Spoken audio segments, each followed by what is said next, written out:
Olá, eu sou o Pedro Miguel Santos. A entrevista que vais ouvir é um conteúdo extra da série Exército de Precários, que disponibilizamos em exclusivo às pessoas da comunidade de Fumaça. Aconteceu quase por sorte. Há meses que tentávamos combinar uma entrevista com José Morgado Ribeiro, o auto-intitulado indivíduo mais antigo a trabalhar em segurança privada em Portugal. Fundou, em 72, com outros sócios, o Grupo 8. Foi presidente e líder de facto da AESIRF, a Associação Nacional das Empresas de Segurança, mas também ajudou a fundar outra associação patronal do setor, a AES, Associação de Empresas de Segurança. Depois de o procurarmos na sede do Grupo 8 e na morada oficial da AESIRF, em Lisboa, fomos achá-lo em Cascais. Recebeu-nos na sua casa, em Birre, uma grande propriedade morada com árvores frondosas, jardins cuidados e um campo de golfe privado. Fiquem com a entrevista, conduzida por mim, o Nuno Viegas e o Ricardo Esteves Ribeiro, a 18 de maio de 2020. Vamos lá começar. Uma das coisas que queríamos pedir é que não só se apresentasse, como se nos contasse um bocadinho qual é que foi a história de como é que foi parar a segurança privada e como é que o Grupo 8 nasceu. Ora bem, o meu nome é José Morgado Ribeiro, como já sabe, estou na segurança privada há 48 anos, fui oficial do Exército Miliciano na Guerra do Ultramar, em 1968 a 70, quase finais de 70, e depois a convite fui trabalhar para a segurança privada, de onde fiz o Grupo 8, nomeadamente era Grupo 8 porque inicialmente éramos 8 sócios, neste momento sou sozinho. A história do Grupo 8 é muito longa, como vê, somos a empresa portuguesa mais antiga no mercado nacional, tenho 75 anos, chega. E quando diz que foi convidado para ir para a segurança privada, o que é que isso quer dizer? Havia uma empresa em Portugal chamada Custódia e precisavam de um indivíduo para dirigir o setor operacional. Eu não sabia o que era segurança privada e fui e fiquei e depois constituímos uma empresa, Grupo 8. E também estava a dizer que esteve no Exército. Há uma ligação, ou sentiu que existiu logo na altura do início das empresas de segurança privada entre o Exército, entre os comandos e as empresas de segurança privada? Isso era por exemplo, o Jaime Neves, também da 2045, também era. Depois, isso foi muito depois. Inicialmente, o facto de eu era oficial miliciano não tinha nada a ver com o Exército profissional. Na altura, havia na Custódia dois oficiais da Guarda Republicana e comigo, como sócio, tinha também um oficial da Guarda Republicana, o Tenente Mamed Fernandes. E também, na altura, o Major Arruda e o Capitão e o Major Celso Amaral. Depois vieram alguns, talvez por influência desses, vieram para a segurança privada. Mas esses que descreveu faziam parte do Grupo 8? Faziam parte do Grupo 8, eram sleep partners. Dos 8, quantos é que vinham do Exército, Forças Armadas? 3. E eu 4 porque era miliciano, eu não me considero oficial sério. E disse que surgiu depois, portanto, com o passar dos anos foi vendo mais pessoas do Exército, das Forças Armadas, da Polícia a entrar para a segurança privada? Depois sim, depois começaram a aparecer, talvez por influência dos nossos, começaram a aparecer e daí surgem outras empresas em Portugal, formadas, nomeadamente uma com o Jaime Neves, o Coronel Jaime Neves e outros elementos que alguns eu nem conheço. Não é? Como é que vê o surgimento dessas novas empresas? Portanto, depois da Grupo 8, qual é que é o momento de boom em que surgem muitas empresas? A partir dos anos 80, começam a surgir algumas empresas, na altura umas 5 ou 6. Não tenho presente. Na altura são empresas pequenas, pouco organizadas, não? Quando é que o setor se profissionaliza, se sistematiza a segurança privada como vemos hoje em dia? Vamos lá ver. O setor, quando começa já com muita organização. Não havia legislação, mas havia organização das empresas, não é? Tanto a Custódia, que depois transformou-se em Securitas em Portugal, tanto eu, que tivemos alguns 6 anos, só os dois a trabalhar no mercado português, havia estrutura perfeitamente organizada e bem organizada. Depois surgiram outras empresas, também se organizaram, não conheço a forma interior deles, ou como é que eles se manifestavam internamente, mas não havia grande diferença do que há hoje. Mas eu só perguntar-lhe, tendo em conta que de facto, como disse, não havia legislação e foi havendo muitas alterações na legislação, como é que atuava, não é? Como é que quem fazia segurança privada definia os limites entre aquilo que era a atuação de uma empresa e de pessoas privadas e as próprias competências da GNR? Como é que foi sendo feita essa evolução, não é? Havia bastante ligação entre as Forças Armadas, nomeadamente a Polícia e a Guarda Republicana, porque nessa altura todas as nossas duas empresas iniciais tínhamos muita gente oriunda e funcionários e militares da própria GNR, em que eles podiam, nessa altura, fazer part-times nas nossas empresas. Ok. Mas então diria que... E isso hoje continua? Ou seja, hoje em dia... Hoje é possível. Não, mas continua... Porque, por exemplo, mesmo... Estávamos a ver, quando fomos pesquisar, uma série de casos de mesmo ex-PSP ou PSPs que tiveram junto em operações, principalmente por isso, nós temos a ver alguns casos de segurança ilegal, etc. Também tivemos muitos vigilantes que falaram connosco de várias empresas. Está a dar um salto muito grande. Sim, é isso. Agora estou a falar do presente. Tivemos também uma série de vigilantes que nós entrevistámos que nos disseram que tentaram ir para a PSP, tentaram entrar na polícia, não conseguiram e foram para a segurança privada. Há uma certa porta giratória entre a PSP, as Forças Armadas e a segurança privada em Portugal? Não creio. Não vejo assim. Não vejo assim. Não vejo assim, não. Mas como é que isto se explica, então? O quê? Haver gente que não entrou para a polícia? Se calhar é uma tendência natural, porque se há um indivíduo que gostava de ser polícia, não pode, vai para a segurança privada. Eu não tenho casos desses na minha empresa que eu saiba. No Grupo 8? Sim. Ou seja, não existem casos de vigilantes que estiveram na PSP? Eu saiba não. O departamento pessoal provavelmente saberá, mas eu não tenho essa ideia.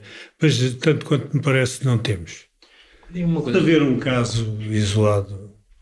Nos últimos 48 anos, quais é que foram as grandes mudanças no setor? Bem, as grandes mudanças no setor. Anos 80, o surgimento de novas empresas. Aquelas que começaram a funcionar... Prestibel, 2045 depois, Charon, que depois foi absorvida agora há pouco tempo pela Strong, SOV, etc. Havia uma empresa que também na altura depois acabou por ser vendida, algumas outras foram absorvidas, havia uma empresa chamada Ronda, portanto houve aí a grande modificação no setor. Sim, nessa altura, sim. Isso nos anos 80, não é? E depois disso? Depois disso surgiram depois muitas empresas pequenas, quase como uma minhoca, como se paridade. Quer dizer, uma dava direito a duas a três, umas fecharam, outras continuaram e algumas ainda sobrevivem.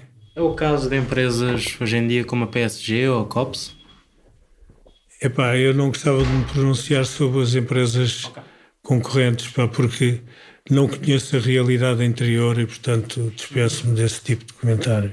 Mas eu queria perguntar-lhe, o facto de terem nascido tantas, e isso também se vê, não é? Ali, talvez há uns 10 anos havia mais do que há agora, entretanto, umas extinguiram-se. Mas, entretanto, surgiram outras. Mas isso tem que ver com o quê? Com o facto de se ter tornado também uma área económica muito apetecível? Ou o que é que mudou na sociedade para que, de repente, houvesse mais, se criassem mais empresas de segurança, não é? Vamos lá ver. A ambição natural, diga-se passagem, de um vigilante ou de um diretor de segurança que pensa que o setor é extremamente rentável, engana-se. E como havia pouca inspeção, permitia que as empresas se formassem, e depois havia, já nos anos 80 acontecia isso, por exemplo, a Ronda tinha problemas complicados e depois transformou-se em Ronda 2, porque não pagava impostos e virou do Ronda 2, portanto também aprenderam com isso, e essa prática acontece quase até aos dias de hoje. Que prática? De modificação, transformação? O pai cede ao filho, o filho faz uma parecida, transferem os clientes, etc. Mas isso nas grandes empresas ou nas empresas que pelo menos os vigilantes que entrevistámos chamam os de vãos de escada? Isso foi um termo que apareceu, vão de escada, não faz parte do meu léxico. Não, são empresas que surgem por esta razão. Porque falta de legislação, falta de inspeção, são pequenas, pois há uma tendência natural de ir às grandes empresas, porque enquanto o tempo que perdem os inspectores a inspecionar uma empresa grande têm mais hipóteses de encontrar algumas irregularidades, poucas, mas encontram, enquanto numa pequenina poucas hipóteses têm de realizar capital. Entretanto, o José Morgado Ribeiro teve ligado à origem da AES, mais tarde depois à origem da AESIRF. Conte-nos um bocado essa história e porque é que houve necessidade de criar estas duas associações no setor. Eu foquei o caso da Ronda, e este caso é extremamente interessante porque pouca gente conhece essa realidade. A Ronda, ao fazer a Ronda 2, tinha problemas com a Segurança Social. E havia na altura uma legislação que permitia que as empresas fizessem acordos com a Segurança Social, mas para isso era preciso que as associações dessem o seu agrimã, ou seja, se manifestavam dizendo que esse caso não prejudicava o setor. Como a AES na altura, a AESIRF na altura não pactuava com esse tipo de prática, tentou esse mesmo senhor, o dono da Ronda, fazer uma nova associação, que nós fomos. Então proporcionou-se a história interessante e pouca gente conhece, e não tem nada de mal, porque é verdade. Esse indivíduo quis ser, eu faço os papéis e na minha tipografia então fez os papéis e fez o carimbo e então em nome da associação escreveu para a Segurança Social dizendo que não havia problema. Esta é a parte interessante e verdadeira, e a verdadeira razão por que foram feitas as duas associações. Eu estava nas duas e depois saí da AES e fiquei só na AESIRF. Porquê? Porque há uma incompatibilidade de ideias acerca do setor. Eu tinha ideias muito mais liberais do que a própria AES, que ainda hoje tem, digamos, tentando criar uma elite que na realidade não é, criar uma elite e tentando justificar que são mais cumpridores do que os outros.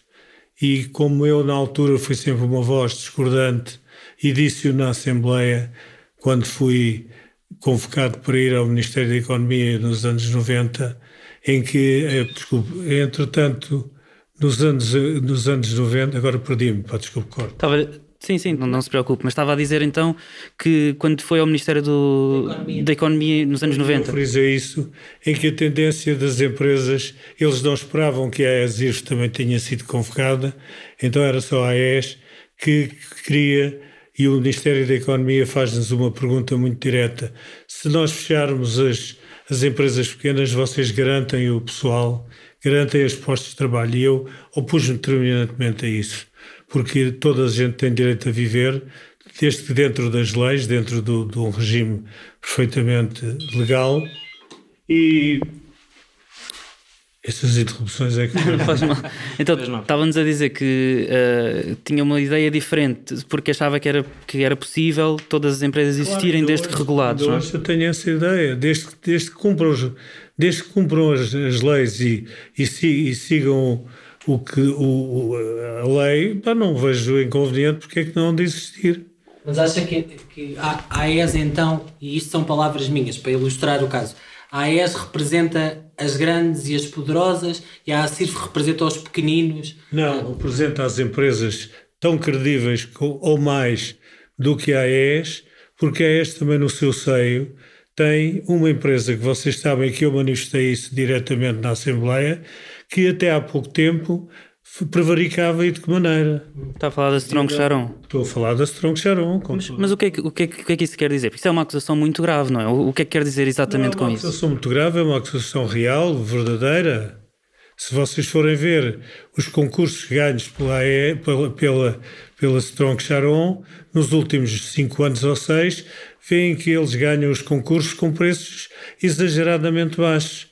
E depois servem-se de, por exemplo, subsídios para indivíduos de primeiro emprego, que depois não cumprem, etc. E depois criam a tal célebre cláusula da transmissão de estabelecimento, que durante 48 anos não foi necessária. Porque essa prática vinha, como eu disse na Assembleia, e é fácil recordarem o que lá está dito, porque até aí nunca precisámos dessa cláusula para nada. Nem os sindicatos reivindicavam, é certo, mas que nunca fizeram isso como um entrave, digamos, a finalizar a contratação coletiva. Nós já lá vamos a essa cláusula, portanto queríamos falar e ter a sua opinião, mas em relação ainda à Strong Sharon, diria que a Strong Sharon fez dumping? Claro. Diria, não, digo. Em que contratos? Isso vocês vão ver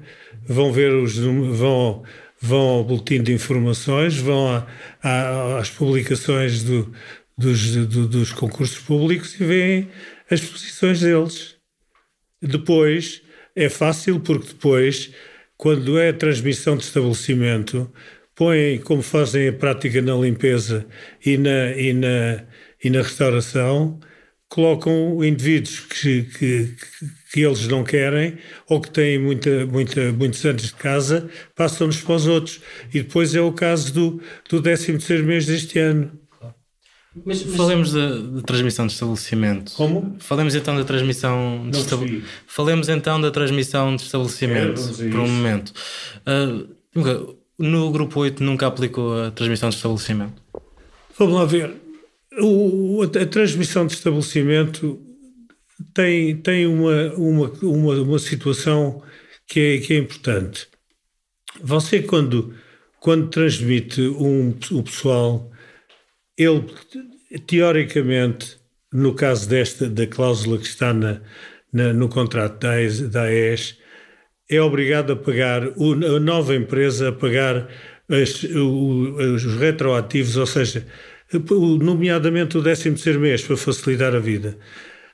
Isso prejudica a empresa que vai receber o novo contrato.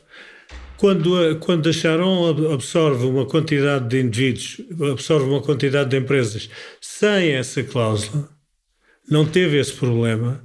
Quando o transmite, beneficiou em muitos milhares de euros com essa. É um negócio. E que. Diga. Mas, no entanto, em 2016, só para não me enganar nas datas, em 2016, a Grupo 8 perde o contrato das infraestruturas de Portugal para a Strong, na altura. E a Grupo 8, nesse momento, defende a transmissão de estabelecimento e aplica a transmissão de estabelecimento. Não. Foi um acordo feito com a Sharon, com a Strong Sharon, exatamente um acordo em que passou o pessoal, mas todos os salários vencidos foram pagos pela Grupo 8. É exatamente aquilo que nós temos na cláusula nossa no contrato coletivo da ASIRF. Permita-me citar o advogado da Grupo 8 nesse caso, num documento legal. diz ele no documento que há a inquestionável existência e respectiva transmissão de uma unidade económica e, embora não fosse necessário, a Strong e a Grupo 8 reconheceram formalmente que, no caso em empresa, estaria em causa, nos termos legais, uma transmissão integral dos trabalhadores afetos à exploração da respectiva unidade económica, nos termos do artigo 285 do Código de Trabalho. O que isto está a dizer é que, houvesse acordo ou não entre as empresas, havia lugar a uma transmissão de estabelecimento. Não, isso não está correto. Isto são as palavras do advogado da Grupo 8. Ou estamos a interpretá-lo mal? Pois. Como é que interpreta isto? Tem que repetir que eu... Será ler tudo, ler os pontos todos, se calhar. Porque basicamente o que isto é uma peça processual de um caso em que houve um trabalhador que não aceitou a transmissão de estabelecimento e foi para tribunal e depois... Ganhou ou perdeu? Não tenho a certeza se ganhou ou não, mas aquilo que é interessante aqui é que na contestação ao caso, o advogado da Grupo 8 defende a transmissão de estabelecimento com estas palavras. Dou-lhe os argumentos do seu advogado na íntegra. Quem é? É o... Posso abrir aqui a peça processual? Américo... está no final de tudo. Estou a abrir. Está aqui. O advogado. Américo Oliveira Fragoso. Américo Oliveira Fragoso. Vieira de Almeida. Advogados. Vieira de Almeida e Associados. Se calhar era um lado de Almeida. Queres ver aqui em cima, se calhar ler o que é o ato processual? O departamento jurídico. Pronto, mas ele está então aqui em representação do Grupo 8. E ele argumenta se for necessário, nós damos uns minutos. Não. Muito bem. Então, o advogado em representação da Grupo 8. E o que é que diz? Outra vez, que você leu. Sim. Ele argumentou o seguinte: os serviços de vigilância e segurança humana, agora adjudicados pela IP à Strong, mantiveram na sua essência as mesmas características em relação àqueles que, ao longo dos anos, foram anteriormente executados pela Grupo 8. Em concreto, manteve-se a necessidade de alocar, pelo menos, o mesmo número de vigilantes à prestação dos serviços. O modo de exercício da atividade, assente na organização e hierarquização dos serviços, manteve-se. Os locais de prestação da atividade, na sua maioria, mantiveram-se. O recurso aos mesmos meios e equipamento para o exercício da atividade de segurança e vigilância manteve-se. A única alteração prevista em relação aos serviços anteriormente prestados pela Grupo 8 à IP e os prestados pela Strong reside unicamente na alteração de fardamento dos vigilantes afetos à prestação dos serviços, os quais passaram, a partir de 1 de julho de 2016, a estar fardados com o equipamento da Strong. Ora, foi precisamente esta a única alteração ocorrida na prestação dos serviços realizados à IP após 1 de julho de 2016. Assim, as instalações em que a Grupo 8 prestava atividade foram integradas na transmissão para a Strong Charon. As atividades prestadas pela Grupo 8 foram integralmente transmitidas para a Strong Charon. Os colegas do Grupo 8 foram integrados na transmissão para a Strong. Face à inquestionável existência e respectiva transmissão de uma unidade económica e, embora tal não fosse necessário, a Grupo 8 e a Strong reconheceram formalmente que, no caso a preço, estaria em causa, nos termos legais, uma transmissão integral dos trabalhadores afetos à exploração da respectiva unidade económica, nos termos do artigo 285 e seguintes do Código de Trabalho. Pronto. Nós não contestamos a cláusula de transmissão de estabelecimento. Mas contestam que se aplica. Não. Como ela já leu o contrato coletivo da AESIRF? Sim. E o que é que diz? O contrato coletivo da AESIRF diz que tem a haver reconhecimento pelas duas empresas para haver a transmissão. O que o advogado do Grupo 8 diz aqui é que há uma inquestionável existência e que o acordo entre a Grupo 8 e a Strong não é necessário. As palavras exatas são, embora tal não fosse necessário. Quando foi feito esse acordo, não foi prejudicada a nova empresa. Que aí é que está o grande problema nosso. É que, repare, quando se transmite um estabelecimento, como eu disse na Assembleia, e depois tem que se pagar aquilo que devia ser pelo outro, nós, na AESIRF, aceitámos essa cláusula, com uma condição, um acordo tripartido. O trabalhador, a empresa, porque repara uma coisa, por exemplo, um caso de exemplo. Imagine, por exemplo, uma situação destas. Faz-se a transmissão de estabelecimento. Mas, por exemplo, a polícia vai substituir uma empresa de segurança. Quem é que fica com os trabalhadores? Nesse caso há um despedimento coletivo. Pois, prejudica o trabalhador. Sim. Pronto. Em condições normais, se fosse assim, sendo connosco, tem que haver acordo entre a empresa, a que sai, a que entra e o cliente. Mas eu acho que não está em causa o que é que a AECIRF acredita hoje em relação ao direito de transmissão. Isso. Agora, a transmissão, nesse acordo, o Grupo 8 pagou integralmente tudo o que era vencido. Mas, portanto, não concorda com o advogado da Grupo 8, pelo que representou neste caso, de que era inquestionável e que não era necessário o acordo? Inquestionável é que eu não concordo. Mas também fiquei com uma dúvida, que era se o senhor dizia que a questão da transmissão de estabelecimento já era uma prática antes de tal... Não foi isso que disse há pouco? Não. Então. Ela foi uma prática neste caso concreto. Foi a Strong que introduziu esta prática? Foi um acordo entre nós e a Strong em que eles queriam começar o serviço e não tinham ninguém. E foi um acordo bilateral. Portanto, foi a Strong que pediu. Foi a Strong que pediu. Mas que o seu próprio advogado diz que tinha que ocorrer de qualquer forma. Como disse? Mas que o próprio advogado do Grupo 8 diz que estavam obrigados a executar. Não. Se calhar nós despachamos. Quer dizer, fazemos mais algumas perguntas? Não, tenho calma. Pronto, então pronto. Muito bem. Bom, está em sua casa, portanto, quando vai embora, manda, não é? Pronto. Se calhar avançávamos para o próximo tema, sim. Ainda uma questão que ficou pendurada em relação à divisão entre a AES e a AECIRF. Divisão? Em relação à existência da AES e da AECIRF. Na Comissão do Trabalho e da Segurança Social, o Sr. Morgado Ribeiro disse que a AES queria expulsá-lo do setor. Tem memória de dizer isto. Disse que a AES queria impedir a Grupo 8 e queria impedi-lo especificamente a si de operar no setor. Não. Tem memória de dizer isto? Não disse isso. Está gravado? Está. Então passo lá para eu saber o que é que diz. Eu não tenho aqui a gravação, peço imensa desculpa. É que se calhar...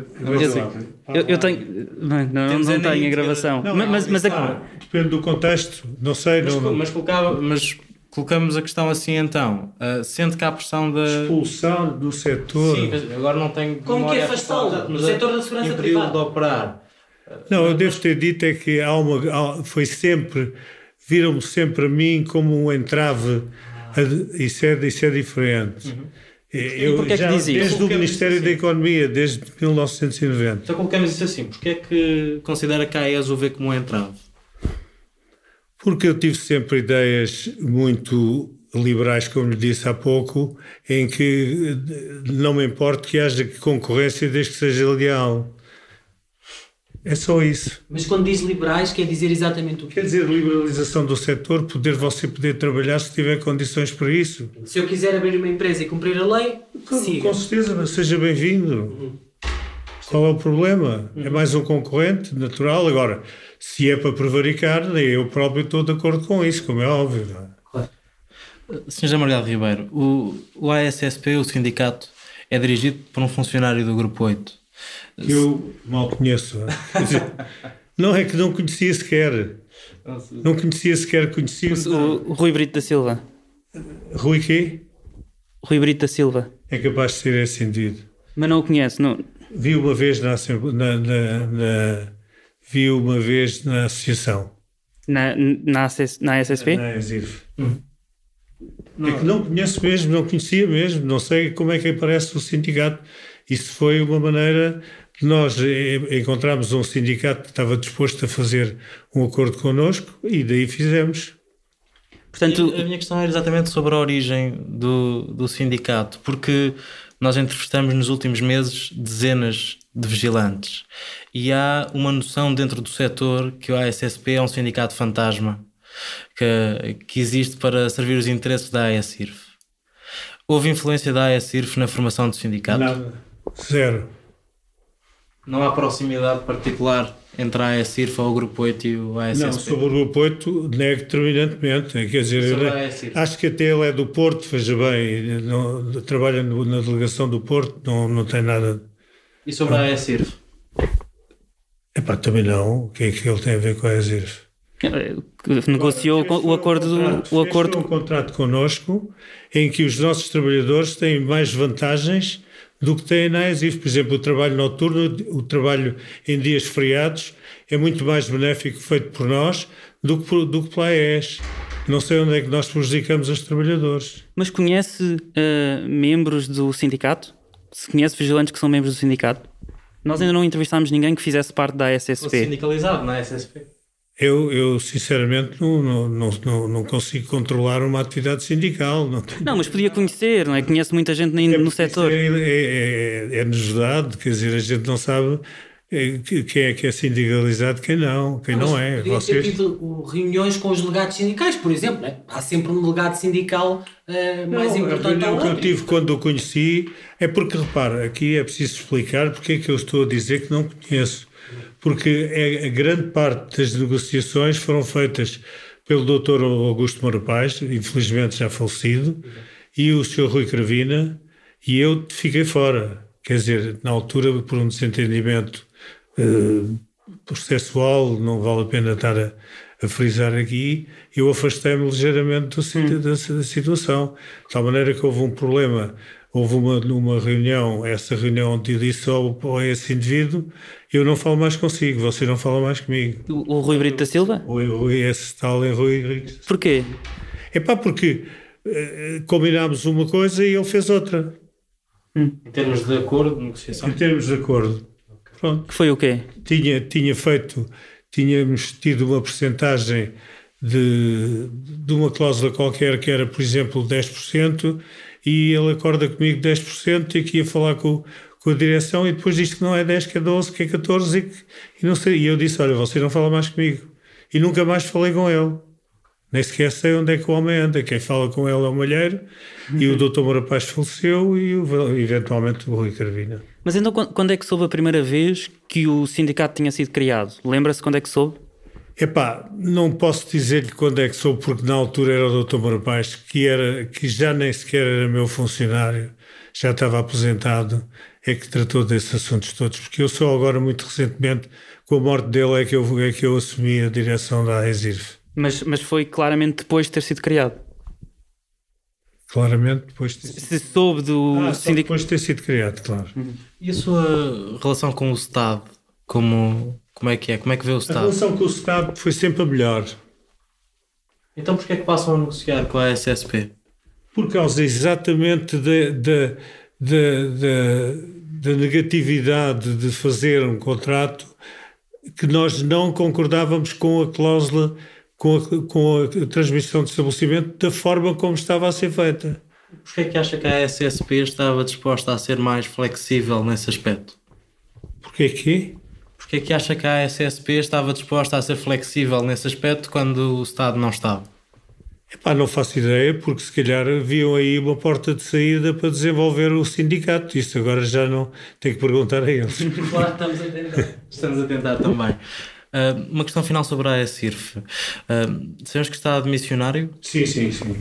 Pode dizer-nos porquê? Gostaria de não manifestar isso. Uma questão pessoal. Se não se importa. Claro. Muito bem, claro, sem questão nenhuma.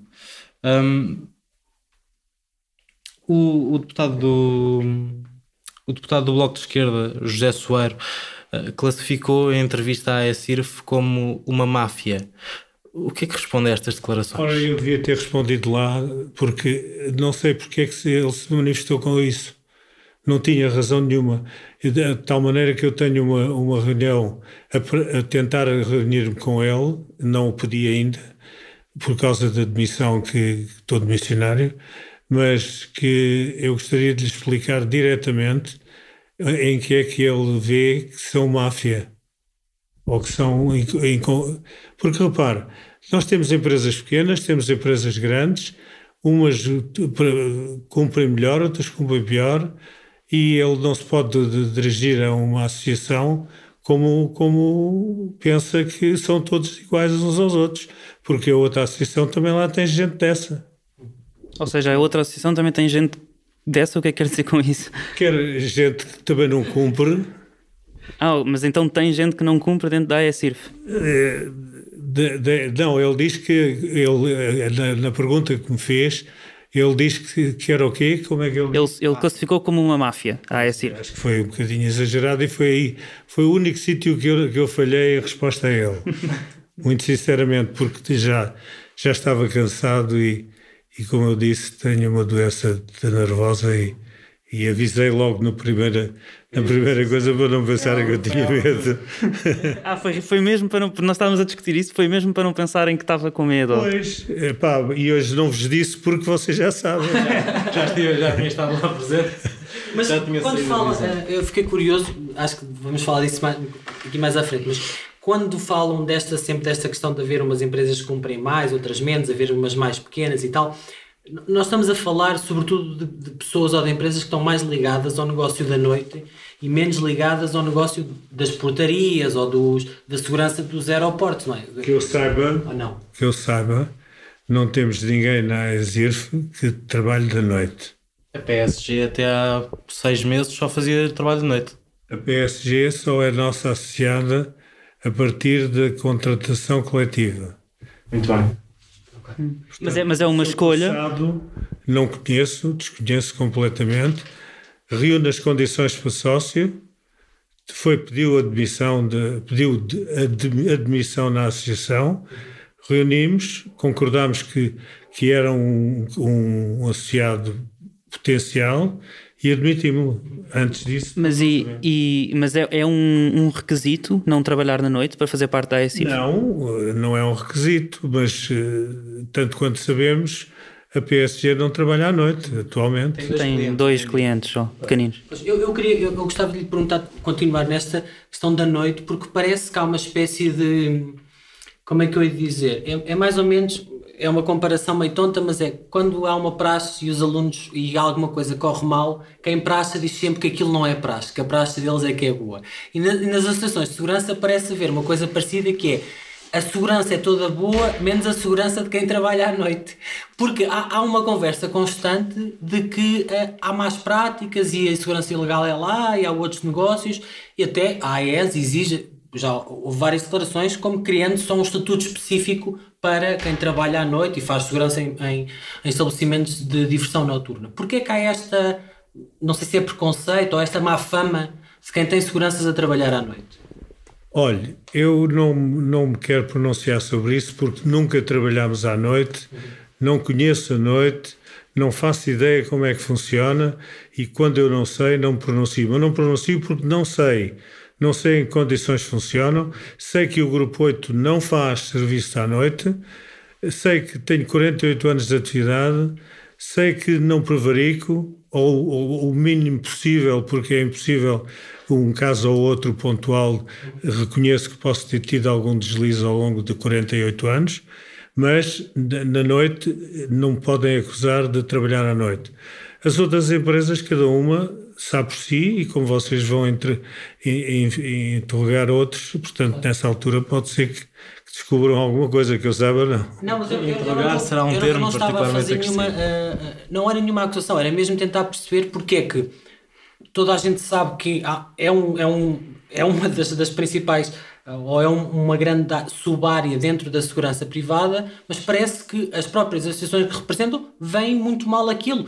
E isso parece-me que até choca um pouco com a sua visão de liberal, não é? E de que se as pessoas têm condições podem trabalhar onde quiserem liberal, e tudo mais. Mas atenção. Liberal, mas atenção. Quer dizer, isso não é assim tão liberal quanto isso. Agora, trabalhar à noite... Eu queria fazer um pequeno apontamento de trabalhar à noite. Eu, no Conselho de Segurança Privada, já manifestei uma vez ou duas essa questão. Eu vejo a noite como um problema que era mais ou menos resolvido com a presença da PSP ou da GNR por perto. Porque o grande problema é que se dá ao vigilante o bom e o mau.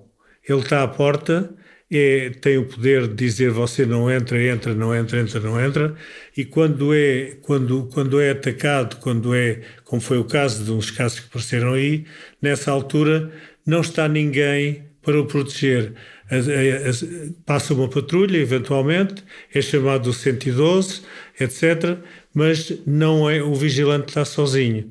E como está sozinho, aí pensa por ele, às vezes, se calhar, em defesa, em autodefesa, e depois cria esses problemas noturnos que eu aí não pronuncio porque não conheço. Mas, por exemplo, no caso do Urban Beach, ficou muito conhecido, não é? Em que 3 dos seguranças espancaram jovens à porta da discoteca, na verdade já fora da discoteca, que faziam parte da PSG, e já me disse que não, a PSG nessa altura não fazia parte da AECIRF. Neste momento o caso está em tribunal, os 3 seguranças já foram condenados a pena de prisão efetiva, mas recorreram e, portanto, ainda não transitam em julgado. Por tentativa de homicídio. E foi até como consequência desse caso que a PSG disse: nós vamos parar com o serviço da noite. Ficaram só com 2 clientes pequenos e pararam. Neste momento podemos estar a ver essas, e aliás é importante dizer, 2 desses 3 seguranças que fizeram o espancamento já tinham muitíssimos casos em tribunal, nenhum deles como condenados, mas muitos casos em tribunal por ofensa à integridade física. Um deles tinha 17 casos, acho eu, posso estar-me a enganar aí mais ou menos, um deles tinha 7 casos, acho eu, e portanto já tinha um historial de violência, não é? Podemos neste momento estar a ver, com a passagem, por exemplo, da PSG, da noite para o dia, essas pessoas que eram esses vigilantes com esse historial de violência à porta do tribunal, à porta da estação de comboios da Campanhã, à porta dos hospitais, por exemplo? Não. Julgo que a PSG tem já um historial positivo que não vai fazer isso certamente, não é? Quer dizer, nós também não defendemos que haja na nossa associação vigilantes da noite. Calma, quer dizer, é preciso terem atenção a isso, quer dizer, não venham acusar-nos de que a gente protege, porque da que eu saiba não temos ninguém na associação que tenha vigilantes noturnos. Mas e vigilantes que tenham vindo da noite para o dia? Isso pode acontecer, não é? Não sei, isso a PSP, quando autoriza o cartão, já não é nosso. Tem que fiscalizar. Tem que fiscalizar. Um dos vigilantes que nós entrevistámos também no Norte trabalhou na PSG até 2016, exatamente até àquela transmissão de estabelecimento da Infraestruturas de Portugal que falávamos há pouco, do Grupo 8 para a Strong, que depois ficou Strong Charon. Ele entregou-nos documentos que provam que a Grupo 8, enquanto fazia os pagamentos, nos recibos de vencimento, pagava subsídios de alimentação extra. Nós vimos 2 deles em que foram pagos num mês mais de 40 dias de subsídio de alimentação. Ele dizia que isso era prática na altura e que era uma maneira de se fugir aos impostos. A Grupo 8 foge aos impostos ao pagar as pessoas? Claro que não. Temos tido inspeções regulares e isso não foi provado. Quer dizer, é provável que pode haver um engano, pode haver uma situação, mas não é prática, nem pouco mais ou menos. Estamos a falar de recibos de vencimento em que o pagamento de subsídios de alimentação corresponde a horas extra feitas. Com o mesmo valor. O pagamento de horas extra era feito através de subsídios de alimentação para não pagar impostos sobre estas horas. Isso não creio. Não controlo esses pequenos pormenores, mas não creio que isso nunca foi prática da empresa. Aliás, ao longo deste tempo todo, tivemos N inspeções da Segurança Social, das finanças, etc. E vão ver os casos em que nós fomos condenados. E foram multados? Aconteceu? Nunca fomos multados. Que eu saiba, não me lembro disso. E a prática no setor, a fuga aos impostos? Se você for ver algumas empresas não associadas ou outras assim, é capaz de haver. E entre as associadas não há?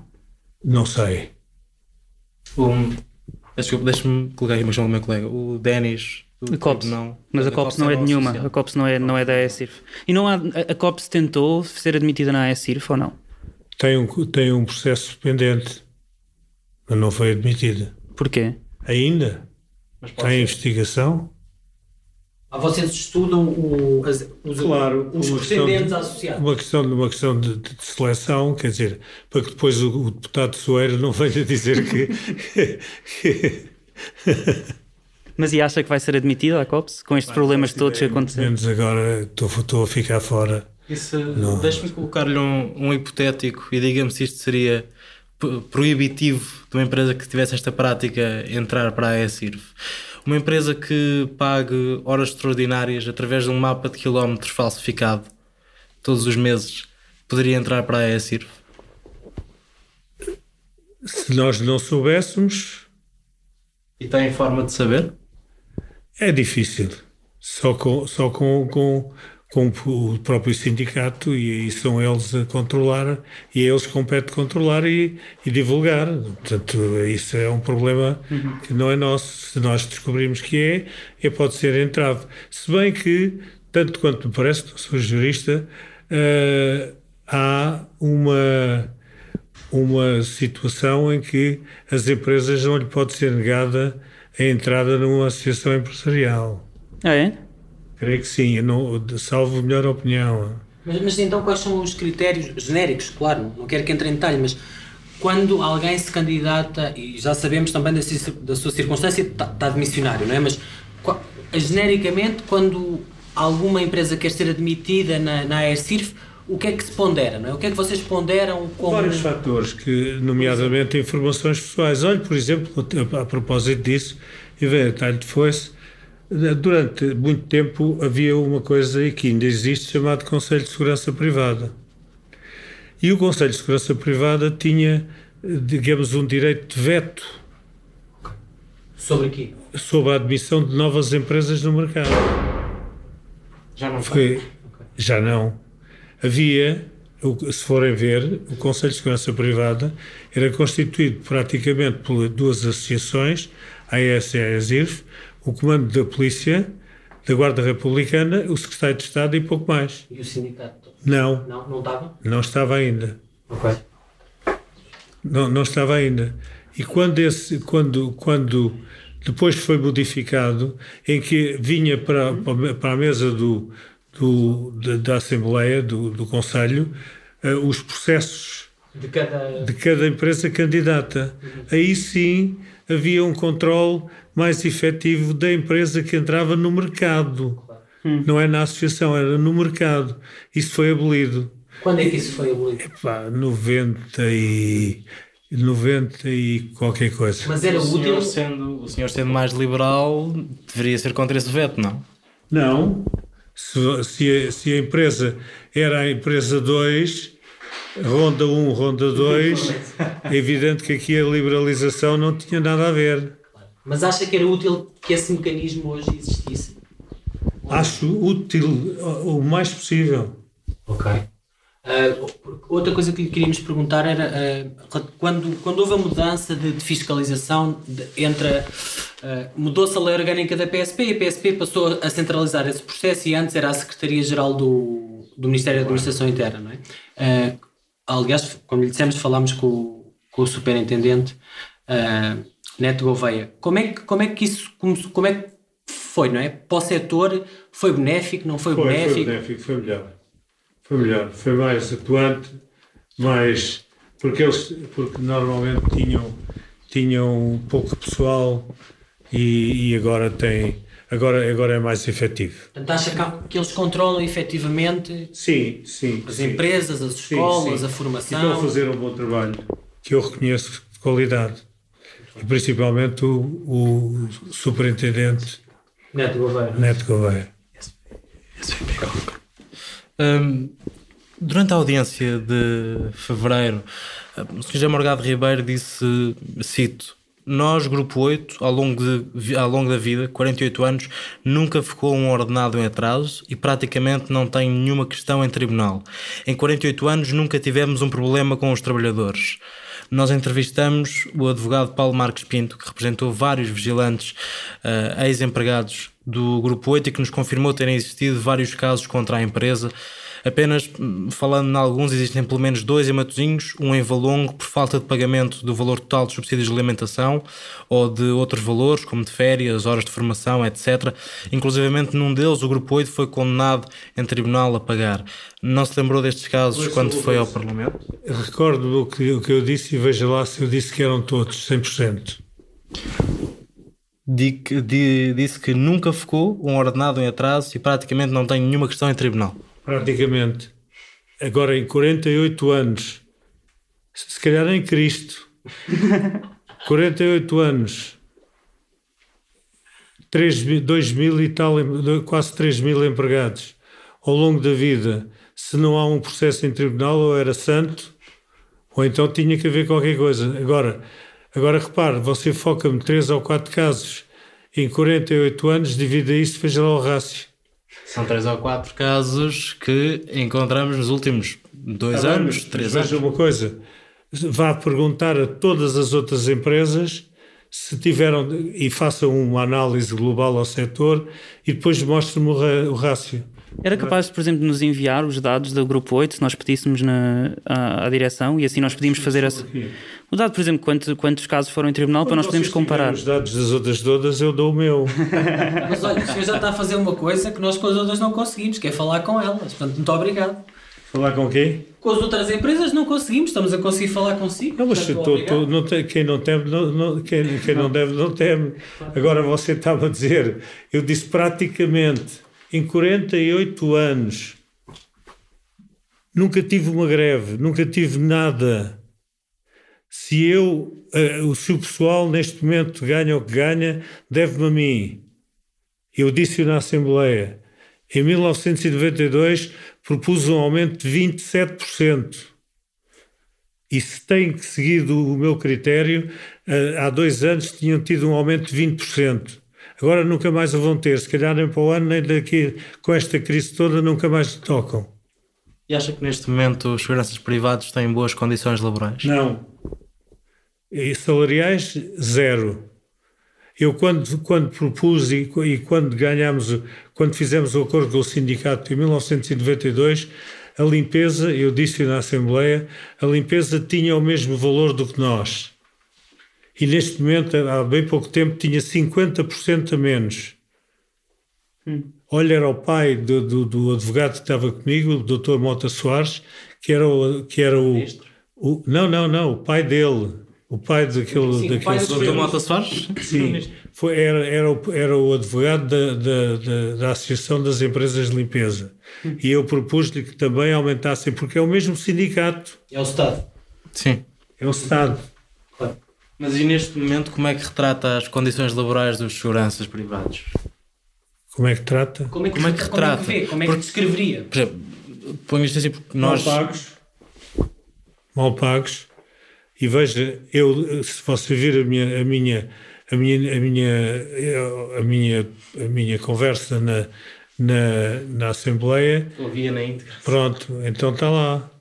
E porquê que são mal pagos? Há para aí, há 40 mil seguranças com cartão, não estão todos ativos, não é? Mas 47. porquê é que há tanta gente então a querer trabalhar num setor que é tão mal pago? A querer trabalhar no setor? Não, nós temos falta de pessoal. Não, o grande problema é, agora com este caso, talvez comecem a aparecer.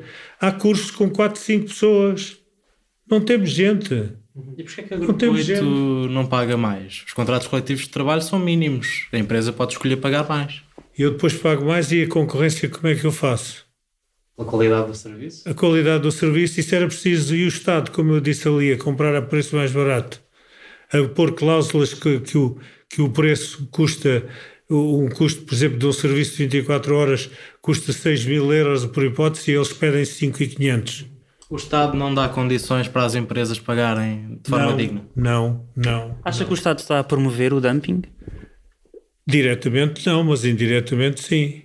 Que critérios de seleção é que o Estado devia ter nos concursos públicos para não ir só por empresas com o preço mais baixo, para não levar a essa queda? Olha, analisar a qualidade, ver o currículo.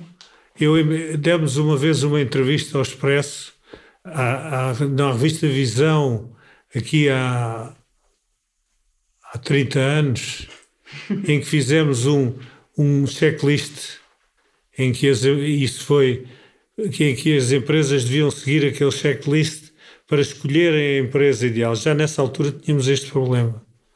Então, mas ao mesmo tempo parece haver aqui... O Estado tem um papel bom e um papel mau, não é? Tem um papel bom no sentido em que, de repente, ao longo dos anos aumentou muito, não é?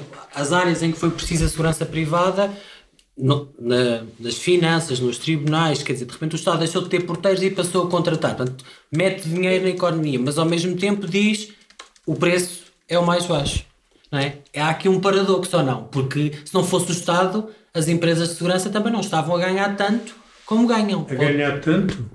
Não tinham tanto negócio, não é? Em termos de negócio sim, agora ganhar tanto não. Tanto em quantidade. Mas o Estado é o ganha-pão da segurança privada. Como? O Estado é o ganha-pão da segurança privada em Portugal. Não, eu por exemplo tenho 20%. 20% é uma fatia considerável do negócio. Pouco considerável. Há empresas que têm 100%. Mas isso é uma escolha? Como? Se é uma escolha da própria empresa de gestão? É exatamente o dumping que não nos deixa ganhar serviços. Prefere trabalhar para privados? Não, eu prefiro trabalhar para todos, só que não consigo é ter preços para entrar no Estado. Não tem ganho contratos. E diga-me uma coisa, acho que nós estamos a chegar ao final, acho que já não temos na verdade muito mais perguntas. Sim. O que é que, lembra-se, há uns tempos foi criado aquele sindicato, o SVVP. O SSVP, não sei se sabe qual é. Não. Da segurança privada.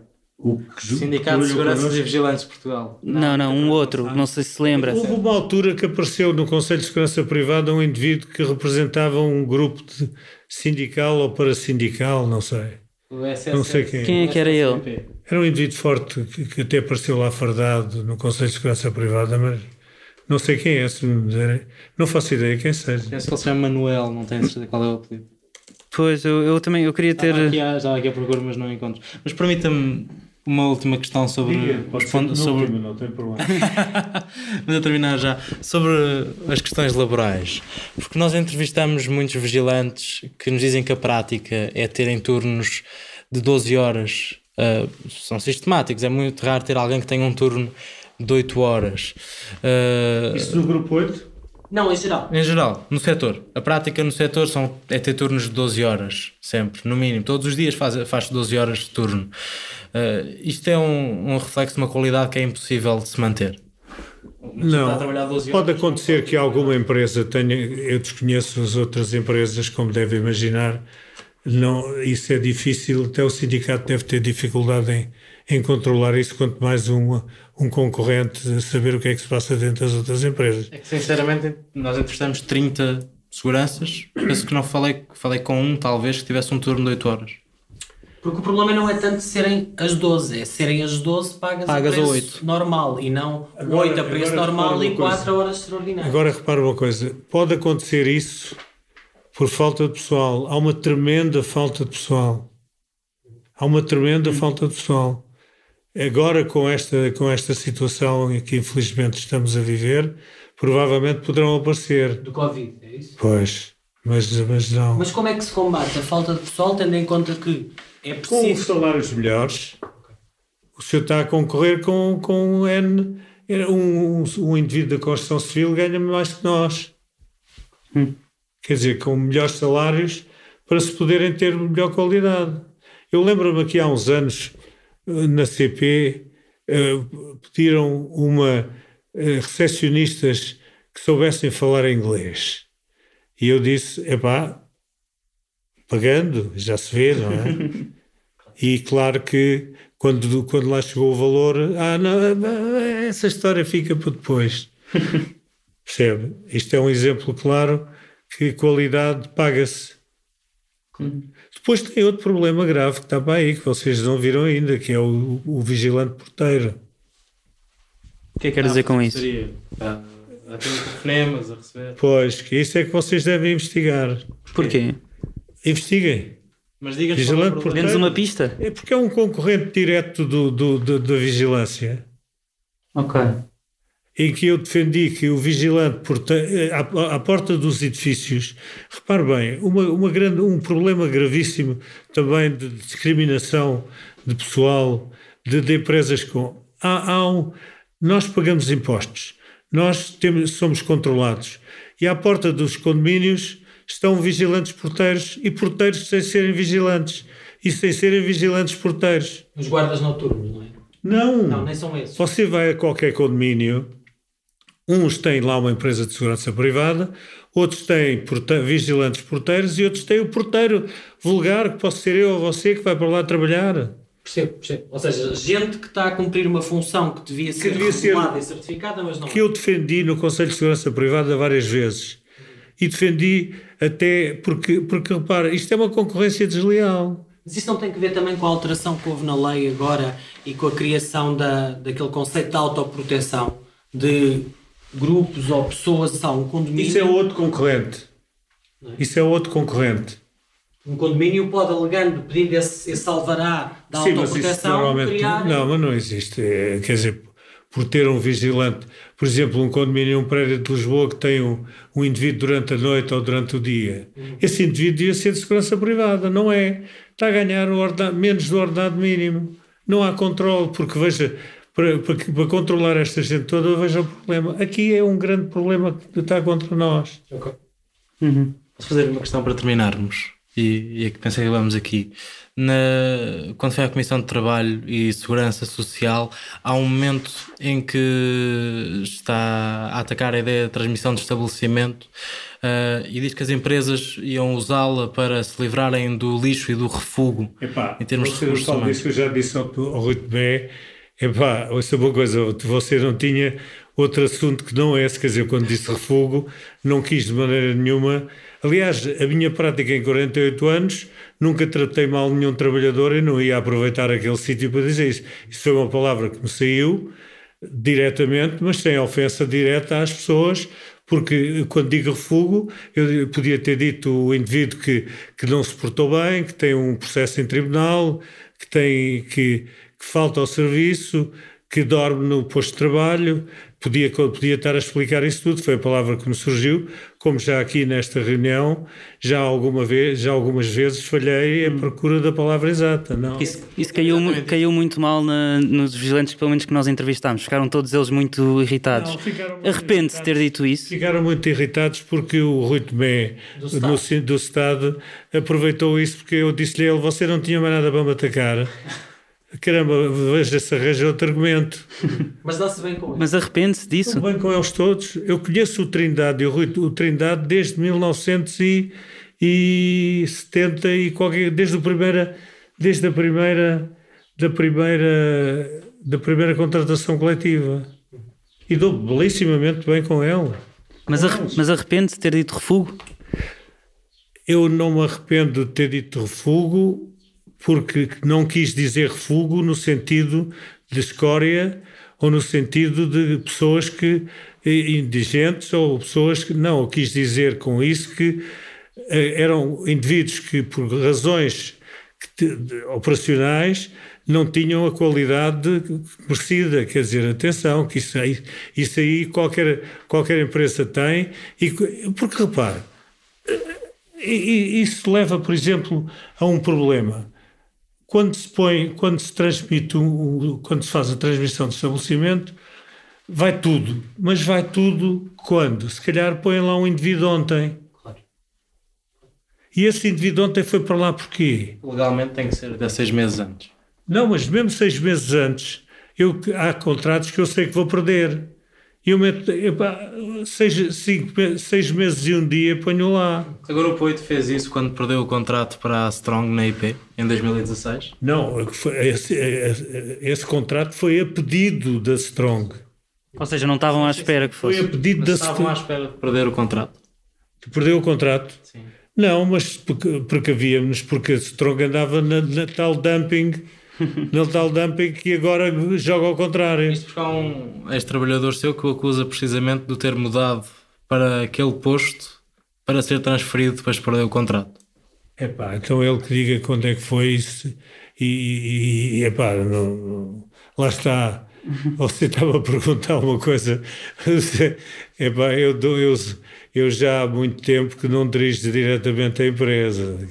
Nós estamos a perguntar-lhe por uma questão não só de respeito, mas de até contrapor aquilo que as pessoas nos dizem, não é? Se alguém faz uma acusação e diz fizeram isto e aquilo... Claro, eu não estou a fugir, como já viram, fugir a coisa nenhuma. E é por isso que estamos a fazer as perguntas. Mas repara, lá está outra vez, o histórico da empresa, ao longo de 48 anos, quer dizer, porem o dedo em cima de... Olha, greves nada, gajos à porta, indivíduos à porta a reivindicar nada... ofensas, nada. Epá, processo em tribunal. Você veja quantos processos em tribunal tem a Securitas, a Prosegur e as outras. Compare com o Grupo 8. Nós queríamos. Olha, eu só tenho uma pergunta final para fechar, porque o senhor disse uma coisa que me fez lembrar aqui. Disse, eu conheço-os todos há muito tempo, não é? Quando estávamos a falar dos sindicalistas. E como é que é a sua relação, ou como é que tem sido, por exemplo, com os ministros da administração interna? Por exemplo, na elaboração das leis e das mudanças, qual é o papel o Rui Pereira, por exemplo? Por exemplo, conheço-os todos desde a 25 de Abril. O que é que achou de Rui Pereira? Epá, não pronuncio sobre pessoas individuais. Não estou a falar não é o Rui Pereira. O Rui Pereira como Ministro da Administração Interna. Não. Agora, sempre fomos bem tratados, bem acolhidos e quase sem exceção. Eu conheço-os todos desde o 25 de Abril, desde o engenheiro Ângelo Correia, e todos. Há dias estava no Ministério da Administração Interna e comecei a percorrer aquela galeria onde eles estão lá todos e eu disse para um segurança, um GNR ou um polícia, olha, conheço estes ministros todos, desde o 25 de Abril, desde o primeiro Conselho de Segurança Privada. Eu estava-lhe só a perguntar porque houve uma mudança muito importante, não é? Foi durante o mandato, o governo do Sr. Rui Pereira, que houve a tal mudança da lei orgânica e de passar da Secretaria-Geral do MAI para a PSP, não é? Portanto, isso veio de alguma forma... Mas o verdadeiro problema no MAI foi só este. Foi o Conselho de Segurança Privada deixar de ter análise diretamente, pronunciar sobre as novas empresas, porque você conhece melhor o seu vizinho do que eu, não é? Portanto, se você tem o seu vizinho, se eu lhe perguntar quem é que mora no segundo andar do prédio ao lado, você conhece. Agora, quando me aparece o vizinho do segundo andar a propor que quer ser meu empregado, eu não o conheço. Ora, se as empresas que nós conhecemos no terreno, que havia a prática do 2 e do 3 e do mudar de nome e de passar para o filho, percebe? Aqui é que está o problema. E então, nessa altura, vinham os dossiês em cima da mesa, analisávamos, olha, cuidado, vejam lá que esses indivíduos, vejam lá qual é o nome do pai, quem era a empresa de onde ele trabalhou, iam ver e chumbavam-no, ou não. Agora não, agora aparecem cá fora. A investigação, reconheço que também evoluiu muito. Mas então como é que explica aparecer empresas, como você disse no princípio, de vão de escada? O termo é seu, que é para não dizer que sou eu. O termo também era citado. Bem, muito obrigado. Obrigadíssimo. E agora querem beber alguma coisa, um copo de água? Não, estamos bem, estamos ótimos. Obrigadíssimo. Se calhar, acha que lhe podemos tirar uma fotografia, mesmo que seja com o telemóvel? Mas tira lá fora. Está bem. Claro. Senão depois dizem que eu tenho aqui 2 pratas ou 3. Este é um extra da série Exército de Precários. Esta entrevista foi preparada por mim, pelo Ricardo Esteves Ribeiro e pelo Nuno Viegas. O Bernardo Afonso fez a edição de som. Fizeram parte da produção desta série Joana Batista, Maria Almeida, Sofia Rocha e Tomás Pinho. A equipa Fumaça conta ainda com Margarida David Cardoso, Danilo Tomás e Mota Feche. A série Exército de Precários foi realizada com o apoio de uma bolsa de investigação jornalística atribuída pela Fundação Carlos de Gulbenkian em 2018 e outra da Fundação Rosa Luxemburgo em 2020. Os contratos podem ser consultados em fumaca.pt/sobre. Até já!